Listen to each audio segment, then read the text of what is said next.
నమస్తే, జర్నలిస్ట్ మీ కేఎంఆర్. ప్రభుత్వాల్లో పోలీస్ పాత్ర చాలా కీలకం. చట్టాలని రక్షించాల్సిన బాధ్యత పోలీస్ శాఖదే.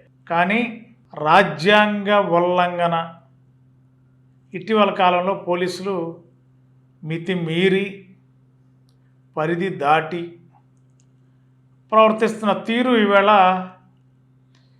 న్యాయస్థానాలు కూడా సూక్ష్మంగా గమనిస్తున్నట్టుగా కూడా అర్థమవుతుంది. ఇటీవల ఉమ్మడి గుంటూరు జిల్లా తెనాలిలో ఒక ముగ్గురు యువకులు, మరి వాళ్ళపైన రకరకాల కేసులు, మరి ఏ కేసులున్నా పోలీస్ చేయి చేసుకునే అవకాశం ఏమాత్రం లేదు. మరి నడి రోడ్డు పైన పట్టపగలు విచక్షణారహితంగా లాఠీలతో చితకబాదడం అనేది సభ్య సమాజం సిగ్గుపడేలా పోలీస్ వైఖరి ప్రభుత్వం ఏ విధంగా ఆ పోలీస్ అధికారులపైన చర్యలు తీసుకుంటుందనేది తెలియాలి. మరి ఇలాంటి ఘటనలు ఎక్కడ జరగకూడదు. మరి ఈ ఘటనల్ని చూసిన వాళ్ళందరూ కూడా ఏం జరిగింది, నేరం ఎంత నేరమైనా చట్టాన్ని చేతిలో తీసుకోకూడదనేది రాజ్యాంగం చెప్తుంది, న్యాయస్థానాలు చెప్తున్నాయి.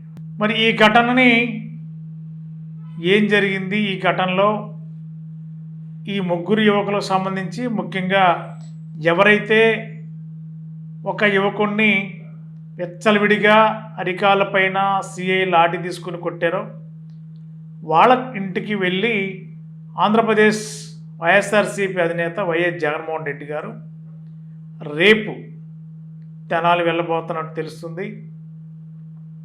రేపు ఉదయం 9:30 గంటలకి తాడేపల్లిగూడెంలో బయలుదేరి తెనాలి వెళ్ళి ఇంచుమించుగా 12:30 గంటల వరకు తెనాల్లో నుండి వాళ్ళ కుటుంబాలని పరామర్శించి ఆ దెబ్బలు తగిలిన కుర్రోడిని ఏం జరిగింది, ఏం తప్పు చేశారు, ఏమి నేరం జరిగింది క్షుణ్ణంగా తెలుసుకుని వాళ్ళకి ఒక ఓదార్పు ఇవ్వడానికి వైఎస్ఆర్సీపీ అధినేత వైఎస్ జగన్మోహన్ రెడ్డి గారు రేపు తెనాలి వెళ్ళబోతున్నట్టు కూడా ఆ పార్టీ విడుదల చేసిన ప్రకటనలో అయితే ప్రభుత్వం ఇప్పటివరకు ఈ తెనాలి ఘటనలో ఎవరైతే విచక్షణారహితంగా వ్యవహరించిన పోలీస్ అధికారులపైన ఎలాంటి చర్యలు ఇప్పటివరకు తీసుకోలేదనేది ఒక సమాచారం.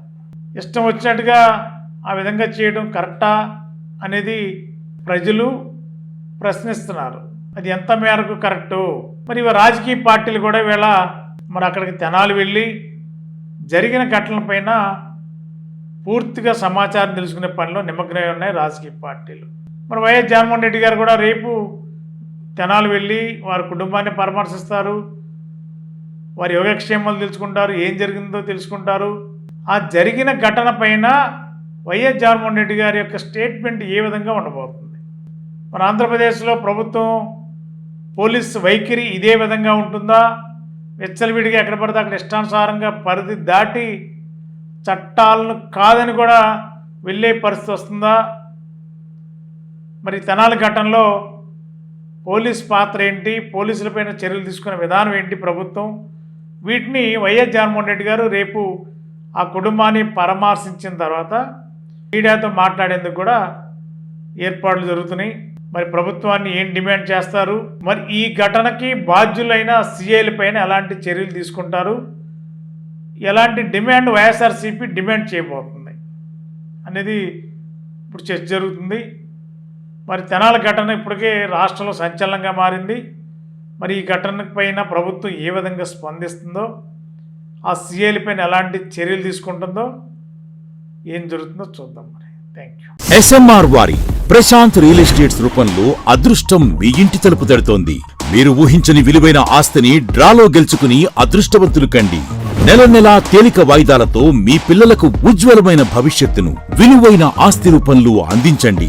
లక్కీ డ్రాలో duplex house, independent house, apartments, open plots తో పాటు ఒక కారుని గెలుచుకునే అద్భుత అవకాశం.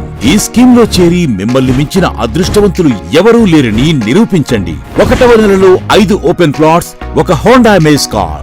2వ నెలలో 5 ఓపెన్ ప్లాట్స్, ఒక టయోటా ట్రైజర్ కార్. 3వ నెలలో 5 ఓపెన్ ప్లాట్స్, ఒక కియా సోనెట్ కార్. 4వ నెలలో 5 ఓపెన్ ప్లాట్స్, ఒక వోక్స్వాగన్ వర్చస్ కార్. 5వ నెలలో 5 ఓపెన్ ప్లాట్స్, ఒక హుండై క్రెటా కార్. 6వ నెలలో 3 డూప్లెక్స్, ఒక విల్లా, 9 2BHK అపార్ట్మెంట్లు, ఒక స్కోడా స్లావియా కార్ను గెలుచుకోండి. పథకం యొక్క లాభాలు: ప్రతి నెల 2వ ఆదివారం డ్రా తీయబడి లక్కీ డ్రాలో ప్రాపర్టీస్ పొందినవారు తరువాతి నెల నుండి సొమ్ము కట్టనవసరం లేదు. ప్రతి సభ్యునికి గ్యారంటీగా ప్రాపర్టీ లభిస్తుంది. ముఖ్య గమనిక: 75 మంది సభ్యులకు మాత్రమే ఈ అవకాశం కలదు. కాల పరిమితి కేవలం 6 నెలలు మాత్రమే. Address: Prashant real estates, Canara bank line, Powerpet, Eluru. Phone 9505288786.